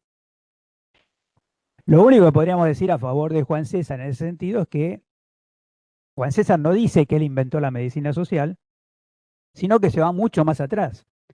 Se va a la época de Rudolf Virchow, y también hay evidencia de que Rudolf Virchow fue influyente sobre Carrillo, porque la famosa frase, digamos, de que los microbios son unas pobres causas, en realidad, digamos, está inspirado en el pensamiento de Virchow, porque Virchow estaba peleando con Koch, digamos. Entonces, la guerra entre Virchow y Koch, digamos, lo lleva a esta idea de los microbios son una pobre causas. Déjeme joder, digamos, ¿qué microbio ni microbio? Digamos, es la pobreza, ¿no? Entonces, cuando Juan César García rescata a Virchow, hace un salto hacia atrás que lo habilita y empieza a sembrar algo que con Horacio, con Giglio hemos visto, que es la tremenda dificultad de explicar el peronismo fuera de la Argentina. Y Juan César García estaba sembrando la idea de medicina social fuera de la Argentina. De hecho, es muy poco conocido en la Argentina, y en cambio todo el movimiento de la medicina social reconoce a digamos, un pediatra de Necochea como, sociólogo de Flaxo, como casi el fundador del movimiento de la medicina social. ¿Mm? Entonces, se me ocurría, digamos, hacer un poquito este turismo por algunos personajes, todos términos entrañables para nosotros, quiero decir, biopolítica y anatomopolítica por parte de Foucault, digamos, la medicina social a partir de Juan César García, eh, y también de paso se vende la medicina social como casi como marxista, digamos así, cuando Virchow no lo era, digamos. O sea que Virchow se enfrenta a una bestia como Bismarck, digamos, y como socialdemócrata, digamos, pero evidentemente la contradicción era tan fuerte que sirvió para mostrar esa tensión. A mí me parece que en ese sentido Carrillo pareciera, digamos, como si uno arma una cinta de Moebius, está exactamente en el medio. O sea, le pasó un circuito de la historia de antes y después tremendo, y yo, digamos, me sumo con tremendo entusiasmo a seguir estudiándolo en todas esas dimensiones, porque evidentemente, digamos, es la figura de decir hoy, si yo digo, la salud pública casi no la entiende nadie, digamos, para decir así, pero digamos acá solo entre nosotros. Ahora vos salís allá afuera y decís volver a Carrillo y todo el mundo te entiende, digamos. Entonces, digamos, hay algo, evidentemente, de la construcción de la figura que nos coloca, simplifica enormemente lo que uno quiere construir. Eso exactamente, por ejemplo, en Córdoba, que lo dije hoy, ya se ha convertido en una provincia reaccionaria. Cuando vos hablas de estas cosas del libro y todas estas cosas, empiezan, ya, pero che, pero en serio que hablaba de biopolítica, por ahí salió un viejo y lo bajaron rápido, me dice, no, estos términos no son de Carrillo. Esto es muy interesante, sobre todo si nos ponemos a pensar nuestra responsabilidad en este momento, que no puede seguir siendo la denuncia, ¿no? Seguir siendo la denuncia. Hay compañeros que se meten con la denuncia, que es un recurso fácil, pero que es descartado como las tantas denuncias, ¿no? ¿Se acuerdan esa frase de Simone de Beauvoir? Lo más escandaloso del escándalo es que uno se acostumbra. Esto me parece que define claramente que hay que salir de la denuncia. Ahora que hay que salir con ideas que enamoren, como la de Carrillo, ¿no? Estuvimos en una mesa surrealista con Giglio hace muchos años, que no sé si eran los 40 años de la muerte de Carrillo. Sí, sí. Y vos sabés que estaban amigos, parientes, y estaba Fermín Chávez, que yo no sabía, no lo había visto nunca, pero nos quedamos charlando al final, y Fermín Chávez dijo que Perón lo admiraba a Carrillo, él trabajaba ahí, ¿no? No lo dijo de afuera, porque tenía la edad esa también, y dijo, y lo admiraba y respetaba mucho, y es el único hombre más inteligente que él permitió ser. Lo dice Fermín Chávez, historiador, poeta. Y otra de las cosas que por otros lados académicos no era así. El único tipo que nos dio detalles hasta la de la cibernología fue Horacio González, ¿te acordás, Javier? Fuimos con Javier para hablar con Horacio Y nos dijo, ah, pero en esa época, claro, Sciarretta, sí, yo nunca había escuchado hablar de Sciarretta. Entonces me parece que el debate es ahora, Carrillo cómo empieza también con ideas que enamoran, porque en ese momento a la gente le queda eso. Y después las otras contradicciones que tienen que ver con los proyectos y cómo se ha ido creando una conciencia totalmente equivocada, pero una conciencia al fin de que lo que la gente pretende es atención médica. Y en toda, no es en la Argentina, en todos lados, ¿no?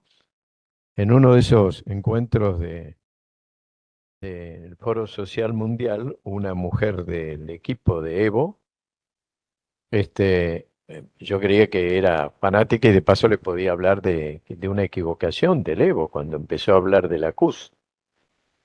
Y me dijo, ah, no, pero lo que vos, porque nos tuteamos, lo que vos querés es lo de esa señora, por la Nilda, ¿no?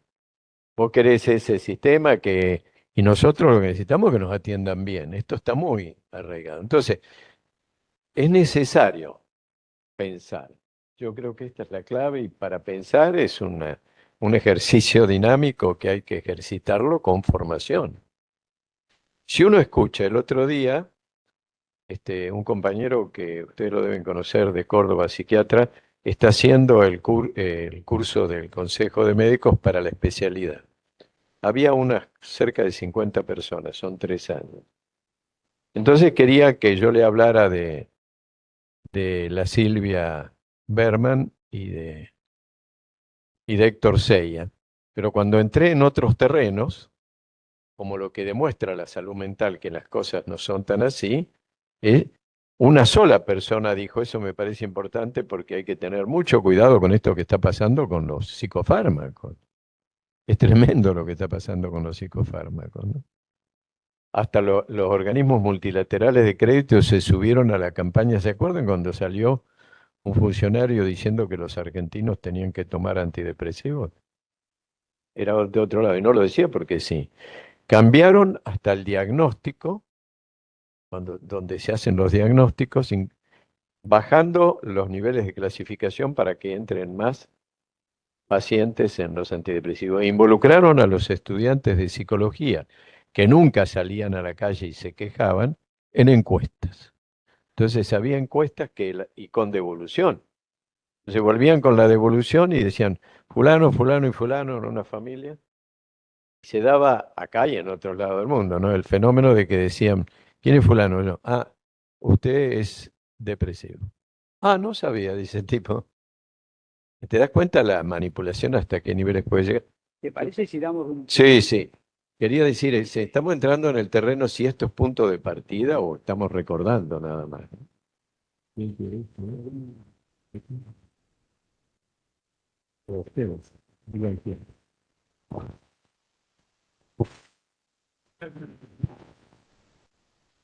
Eh, a mí por mi formación, ¿no? Medio esquemática, medio me chocaba cuando leo Carrillo escribiendo en la revista de Mayé, ¿no?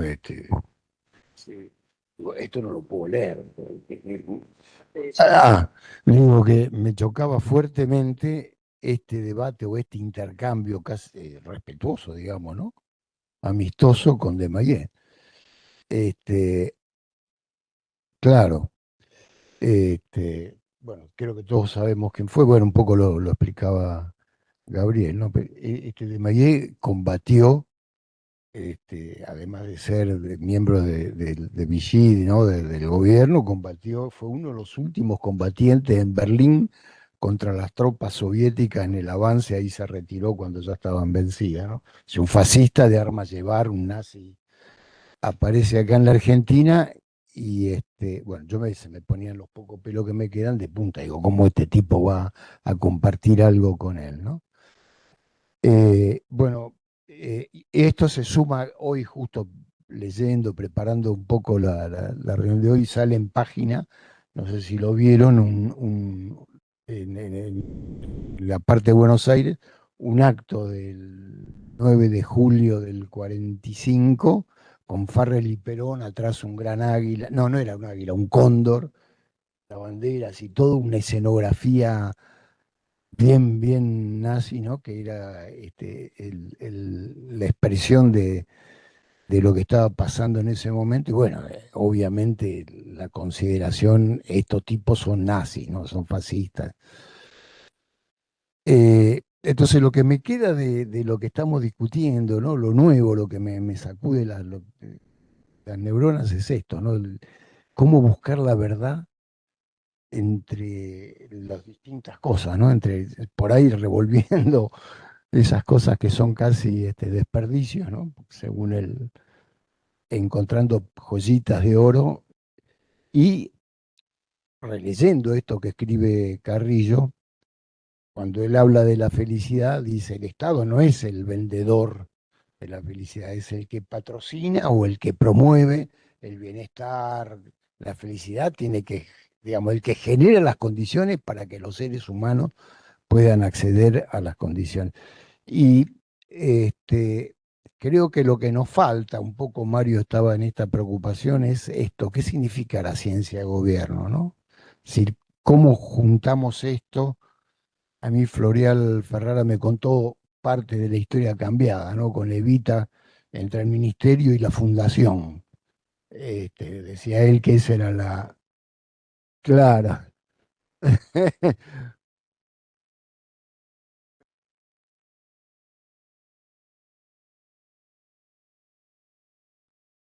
Claro,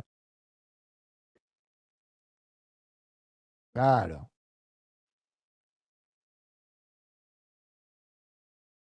claro, era eso, era eso. Carrillo planteaba exactamente la cosa así centralizada, una dirección única, qué sé yo, evita las obras sociales un poco. ¿Sería eso la participación popular? Las obras sociales, digamos, los sindicatos, la incorporación. Eso evidentemente produjo fragmentación, eso produjo todos los quilombos que sabemos que hay, pero al mismo tiempo es parte de cómo incorporamos a la gente a la resolución de sus problemas, ¿no? Creo que es un debate que sigue abierto y que tenemos que encontrarle una vuelta de rosca y es parte de la propuesta que tenemos que hacer, ¿no? Para mí es una novedad por ahí. El trabajo, la verdad que está muy bueno. Y sí, por ahí sí continúo acá con lo que decía compañero. Digo, uno puede pensar como gestor del Estado cuáles son las mejores maneras, ¿no? Pero por ahí volviendo, la capacidad del peronismo es la capacidad como de representar o de poner en movimiento aquello que la sociedad va demandando de algún modo. De alguna manera, a mí lo que me va pasando estos días es, bueno, hay ciertas formas que la organización de la comunidad va teniendo, se va organizando de alguna manera. A veces con más presencia o coaccionada por el mercado, otras veces coaccionada por los lugares donde vive y los recursos con los que tiene. Luego podemos pensar qué tan válidas son o no. Y ahí es donde uno como gestor del Estado puede crear formas más amigables que promuevan una felicidad mayor de la población. Pero sí, hay algo que es cierto, que al menos en esta breve historia que tengo, ¿no? De mi vida, de alguna manera la queja sigue persistiendo frente al Estado. Por más, por menos, no encuentra sus maneras de resolver la población. Y la contradicción está en el marco de estas dos elecciones, que por un lado vota al principal candidato del peronismo aquí en la provincia y por el otro lado también vota nacionalmente a aquel que va en contra del Estado, ¿no? Yo sí creo que de alguna manera, y no es algo que sucede solo en Argentina, y eso es lo otro que pensaba. Les contaba a mis compañeros que ayer estuve a la noche, antes de dormir, escuchando el último disco de la Rosalía. Y este, ella tiene diversos temas, pero que me quedé con la frase, con un estribillo de uno de los temas que se llama Porcelana. Y ella en una frase me parece que sintetiza algo de lo que nos viene pasando, que va de la mano de los psicofármacos, que va de la mano de aquellos que no logran crear un entorno de sensibilidad y facilidad y alegría para la población, como así también algo de esta denuncia persistente, ¿no? Ella dice en una parte, el placer anestesia mi dolor, el dolor anestesia mi placer, lo que tengo, lo que hago, mi valor, y el dolor siempre vuelve a aparecer.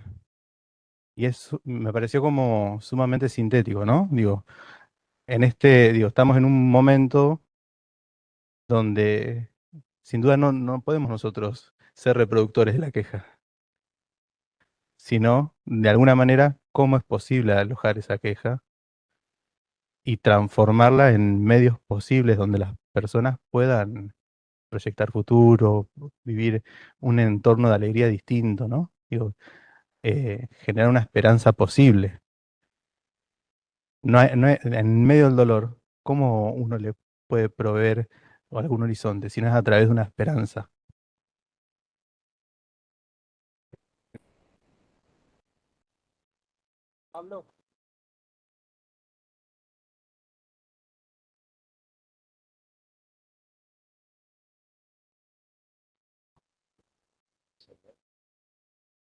¿Qué dice la palabra? A ver, adelante, Karina. Hola, ¿cómo les va? Yo, Carrillo, poder pensarlo en el peronismo, en la época, digo, contextualizado, que me parece súper importante, por lo que dijo el compañero anterior, contextualizado en el marco de la Segunda Guerra o saliendo de la Segunda No Guerra, y te estamos pensar, escuchando. ay, a ver, ¿ahora me escuchan? Mm, no sé, entonces no. A ver, hola, hola. Ah, debe ser que no debe estar el audio. Bueno, no importa, no hay problema.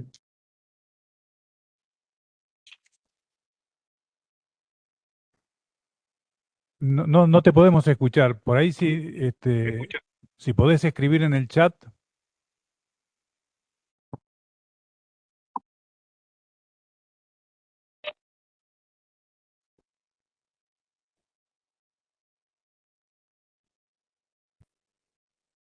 Bueno, también con sorpresa y con, digamos, también curiosidad. Pero bueno, en relación a lo que me remitía en estos tiempos, un poco esta charla, estos aportes, es quizás también pensar con qué matrices venimos pensando a lo comunitario, a nuestro pueblo, a las posibilidades de transformación, trayendo un poco lo que decías de biopolítica y cómo el pensamiento crítico lo venimos pensando justamente desde ese lugar de una crítica de lo disciplinario, de lo, digamos, represivo y de control de los cuerpos que tiene, digamos, el positivismo, ciertas instituciones totales que, bueno, las trae Foucault. Y me parece que ahí volver a esta otra posición, donde empieza a aparecer quizás un positivismo en un sentido humanista también, y que nosotros a veces construimos matrices para pensarnos desde un lugar bastante extranjero, ¿no? A mí me empieza a hacer preguntas sobre, digamos, también desde qué lugar estamos pensando nuestras transformaciones, desde la universidad pública también, ¿no? Con esta idea del pensamiento crítico, crítico en sí mismo, crítico con qué, crítico con quién. Y me parece que a veces nos ha llevado a ciertas encerronas que quizás estas cuestiones del destino o estas bisagras o estos desvíos de la cuestión más rectora de algunas cosas que repetimos, nos puede ayudar a volver a encontrar, que a mí me parece que hoy es la discusión, que es el sentido humanista de nuestras transformaciones, ¿no? Y que por ahí a veces el sentido crítico en sí mismo o con determinadas matrices que repetimos y que casi como un mantra ya últimamente, creo que hay que criticar las matrices críticas con las que nos venimos pensando hace un tiempo y volver hacia ciertas cuestiones más identitarias que bueno, que Carrillo vuelve a, no para decir que todo lo inventó el peronismo, pero bueno, pareciera que insiste, ¿no? Estas cuestiones, pero bueno, es.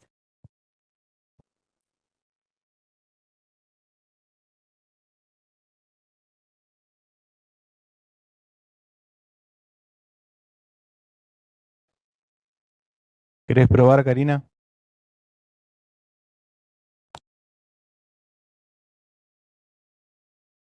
¿Se me escucha ahora? ¿Se me escucha? No te escuchamos, Karina, no te escuchamos. Bueno, lo escribí.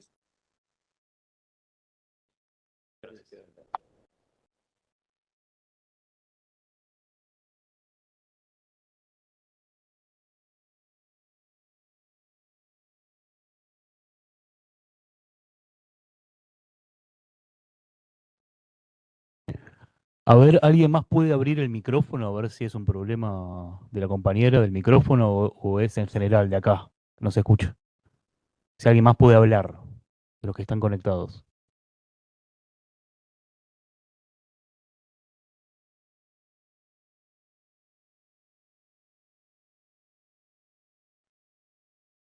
Hola, sí, Ahí está habilitada. Bueno, mientras tanto, leo el comentario de Karina que dejó escrito acá. Yo decía que poder leer al peronismo contextualizado en su época y pensar a la salud como comunidad organizada y Estado presente. Si querés seguir ahora el comentario. A ver si puedo ahora. ¿Se escucha? No, bueno, muchas cosas, ¿no? Quisiera comentar, pero noto que hay algún tema que apareció, que no lo mencioné también cuando hablé, apareció acá el tema de los psicofármacos, apareció el tema de la neurología, apareció el tema de la alegría, apareció el tema del humanismo, apareció el tema de la guerra psicológica, que es otro capítulo de Carrillo que está emparentado con la cibernología, que yo de hecho en el libro lo trabajé, la conferencia sobre guerra psicológica, porque ahí en la lista que incluimos acá en el anexo de los temas que trabajaba el Departamento de Cibernología, aparece la conferencia de guerra psicológica como parte de la actividad del Departamento de Cibernología. O sea que esa conferencia también hay que entenderla en el marco de la cibernología. Eso por un lado, ¿no? Y por otro lado, otra cosa que yo encontré en el Archivo General de la Nación junto al manuscrito de Carrillo es un proyecto de un programa, uno de los pocos programas que podemos consultar como para ver qué hubiese hecho la cibernología en el caso de haberse llevado a la práctica, que se llamó Instituto de la Alegría, se llama. Y es un proyecto de Carrillo para crear esto, un Instituto de la Alegría, un instituto destinado a crear todo tipo de estrategias para promover la alegría popular. La alegría en el trabajo, la alegría fuera del trabajo, la alegría en las calles. Hay como toda una idea ahí de intervencionismo, casi como si fuese un gran happening la política, ¿no? Un happening artístico, una performance. Pero al mismo tiempo hay una preocupación por gobernar los humores.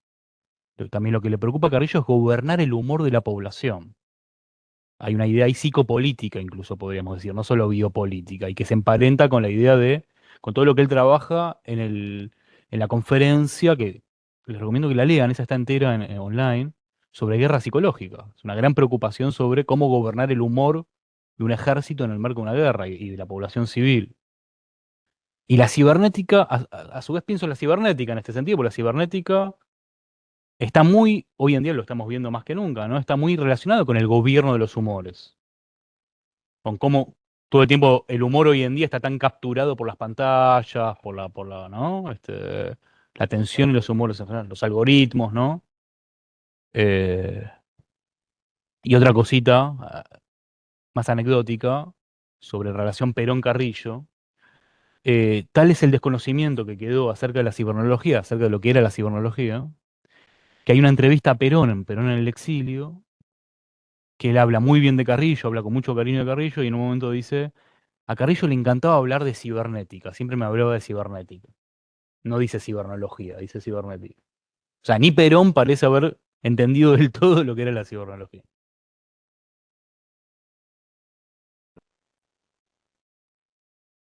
No, a mí, digamos, me parece que está, eh, esto, esta mesa abre más que lo que podría llegar a cerrar, porque evidentemente, y es muy probable que, o sea, Perón le sobrevive muchos años a Carrillo, y es muy probable que haya muchos elementos. De hecho, en el último momento, o la gente en este momento tiene asociado, por ejemplo, al CONICET con JUSAI, y en realidad ya está organizando en el Estado el área de ciencia. Carrillo, digamos, cuando deja de ser ministro de Salud, hay una etapa donde Perón le encarga lo que va a ser después la semilla del CONICET. Claro. Así que y a mí me llama la atención algo que es, una cosa es la flagelación interna del peronismo, que es una especie de deporte, del internismo y de las distintas corrientes, las distintas miradas, de qué sé yo. Ahora, mirado desde afuera, es un tremendo fenómeno político, que además, digamos, se acerca a durar más que la URSS, digamos, para decirlo en términos digamos, estamos hablando de casi 8 décadas, ¿no?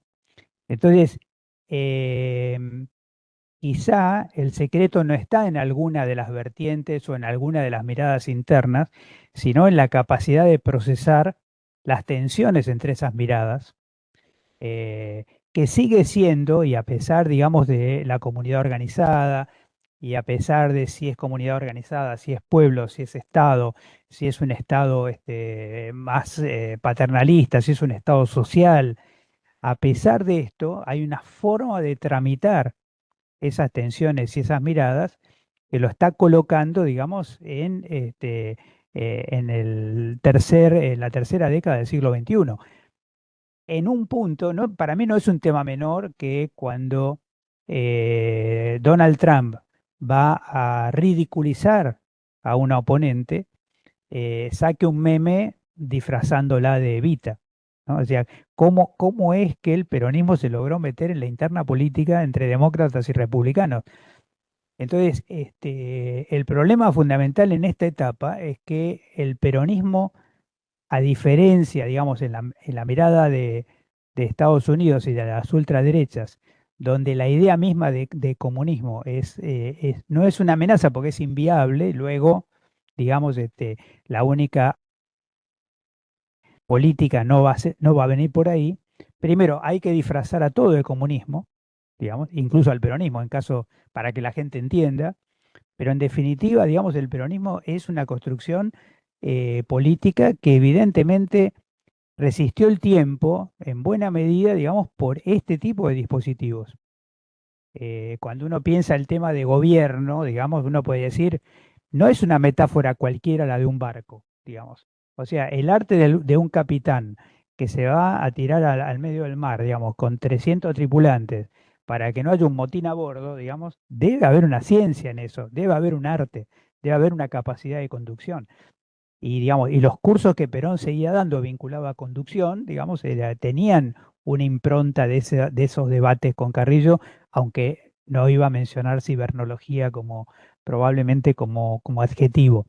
Pero, digamos, hay una impronta de conducción política que surge de toda esa etapa de la resistencia, que me parece que va marcando un poco la historia de una fuerza política que de una manera u otra está disputando hoy, digamos, y que sigue siendo un fantasma, incluso para, digamos, tantas fuerzas políticas que ya lo han enterrado, ¿no? O sea que uno podría decir, digamos, es como una especie de fuerza que se reinventa, digamos, y no debe ser ajeno a estos dispositivos, con lo cual uno podría decir, bueno, no llegó a plasmar la idea, no llegó el Instituto de Cibernología a generar digamos, pero en todas esas estructuras quedan huellas, quedan marcas, digamos, como es producción pública de medicamentos, como es volver a Carrillo como una consigna.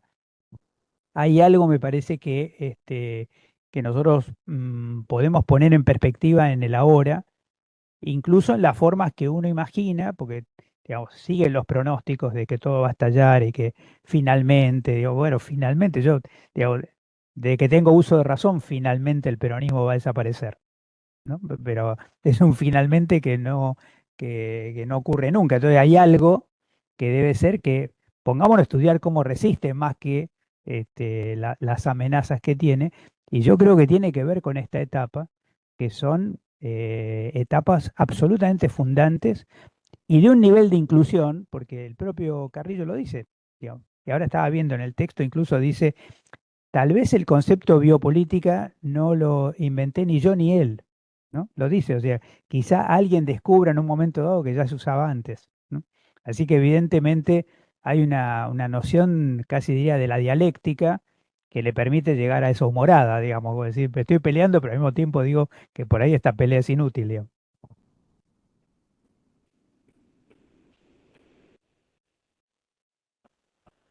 En ese sentido. Mi hipótesis es que el antecedente de la palabra biopolítica él lo toma de toda esta corriente de pensamiento nórdica de principios del siglo XX, biologicista, política, la biología política de una serie de autores que se llamaban Rudolf Helen, que eran autores nórdicos de Suecia, y que elaboraron toda una teoría de que el Estado es como un ser viviente.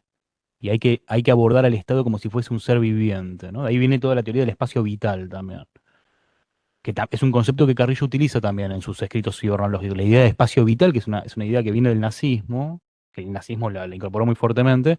Carrillo la agarra, la retoma, pero busca despojarla de las aristas belicistas, digamos, ¿no? Este es el gesto constante de Carrillo. Tomas cosas todo el tiempo del fascismo, de la derecha. Es como si la suavizaría, como si buscase hacer un uso benigno de eso. Pero al mismo tiempo hay una fascinación con todas esas categorías. Eh,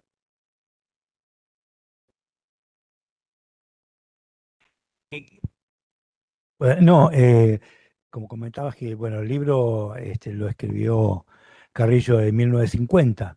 No es casualidad que en 1949 fue el Congreso de Filosofía en Mendoza, con lo cual uno que ha leído los textos del peronismo ve cómo se va levantando el nivel de la vara cuando se va acercando a 1949 y Perón en ese momento escribe La Comunidad Organizada, que es una teoría de los sistemas impecable, con lo cual uno puede inferir estas charlas que ha tenido Carrillo con Perón, porque Perón, aparte de ser un gran intelectual, era una esponja.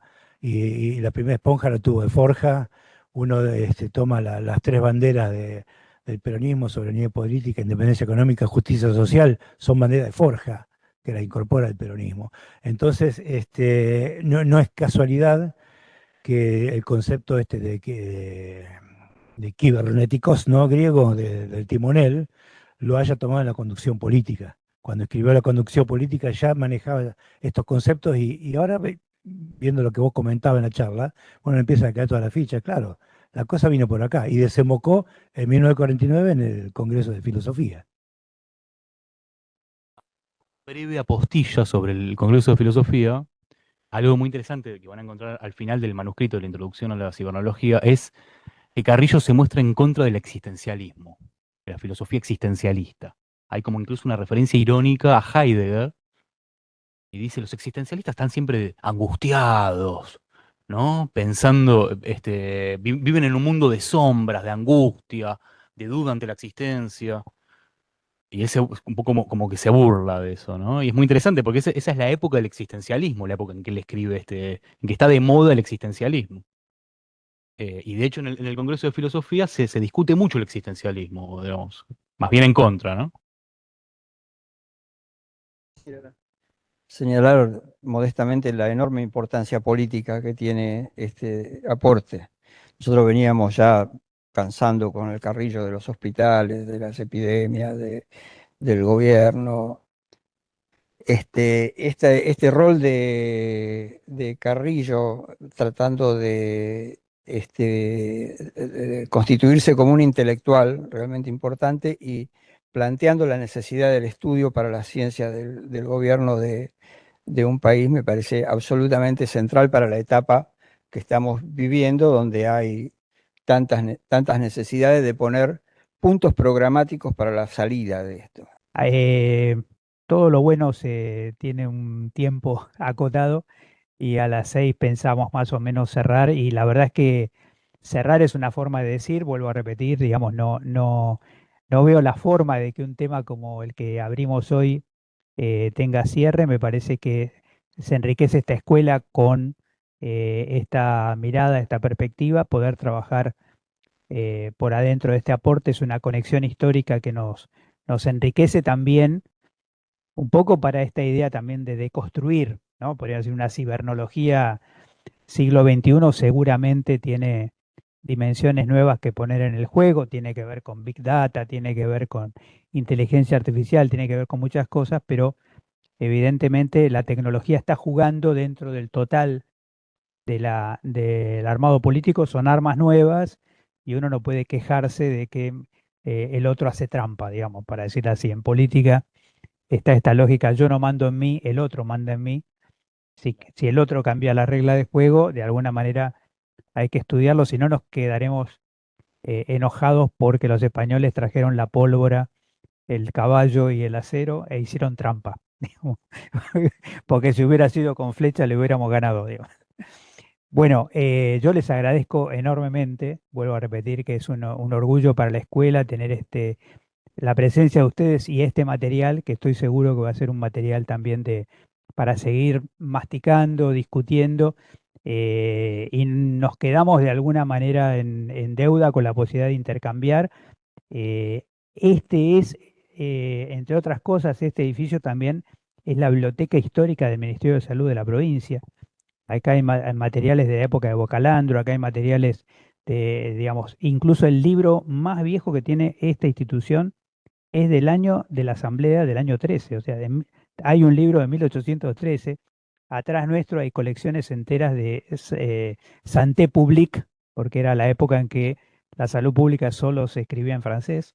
Así que, digamos, totalmente abiertos a todos los intercambios, las posibilidades que podamos seguir, porque también tenemos una dirección de investigación y perfectamente puede ser una línea de trabajo de nuestras becas. Así que bueno, cerramos por aquí. Muchísimas gracias